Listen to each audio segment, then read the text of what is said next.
one of the obstacles is the demand that we be happy and enjoy our lives. I think it's a huge distraction. And it's very, very undermining, I think. So living in a quasi-hedonistic culture, I think, is a big problem. It's a problem because it's as though there's if we make this crude, in the old days, whenever that was, there was an internal injunction to be good.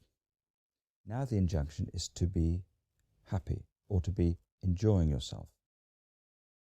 And the reason this is a distraction is because life is also painful.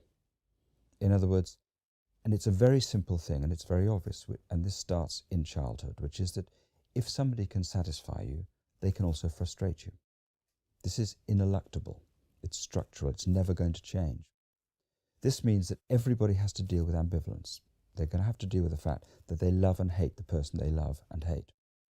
What we're continuously being sold are possibilities for pleasure, one way or another. As though all we want to do is get rid of the pain and increase the pleasure. I think this is a very impoverished view of what a life is, even though every life must involve trying to do something with the pain and having the pleasure. But there's a difference between evacuating pain and frustration and modifying it. And what we're starved of now is frustration. That there isn't a really powerful account of the value of the state of frustration. It's as though we're phobic of frustration. So the moment there is a feeling of frustration, it's got to be filled with something. It's a bit like the mother who overfeeds her child. She does that to stop the child having appetite, because the appetite is so frightening. Now, it seems to me there's an attempt to foreclose appetite. And that means foreclose people's capacity to think about what is really missing in their lives, what they might want and what they might do about getting it. Fantasies of satisfaction are saboteurs of pleasure. So that one of the things we need to have conversations about is the nature of satisfaction.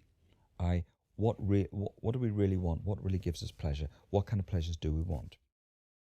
And again, this would seem to me to be about cultural consensus, about people putting ideas out into the culture, or they might be plays or dances, or there could be all sorts of things, which give us pictures of ways of being that we might aspire to, or love, or like, or admire, or emulate. And that's a very good thing for a culture to do. I think we need better enticements to adulthood that are not about becoming omnipotent, omniscient, having all the girls, all the money, because this is all trivial and childish. We need better pictures of satisfaction that have more to do with an adult sense of the way the world is.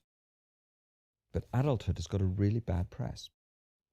And for some reason, children are idealized. And I think they're idealized because they're not adults. It's a symptom of real despair in the culture, idealizing children. What it really says is, being adult is a disaster. It's going to be the best period of your life. Being a child's terrible in many ways because you're so helpless. There's so little you can do.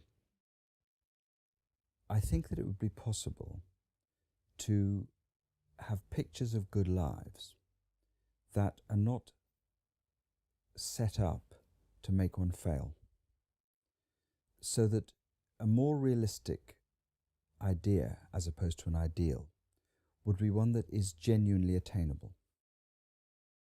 So if a child says to you, a 5-year-old boy says to you, I want to be an astronaut, you don't say, no, you're a 5-year-old child. You say, that's a great idea. If an adult says to you, I want to be an astronaut, you say, are you going to be able to do that, and how are you going to do it? In other words, we would be talking about fictions rather than ideals. We'd be talking about ideas that are more or less transformable rather than simply ideals, which are things you have to comply with. It seems to me ideals very often create sort of fight or flight. Either you run away from it, I get rid of it and produce another one, or you comply with it, or you, as well, battle with it. I would be interested in people producing fictions that are discussable, that are realistically possible rather than humiliating, because the other thing about cultural ideals is they're set up to humiliate us. So that the fictions would be non-diminishing.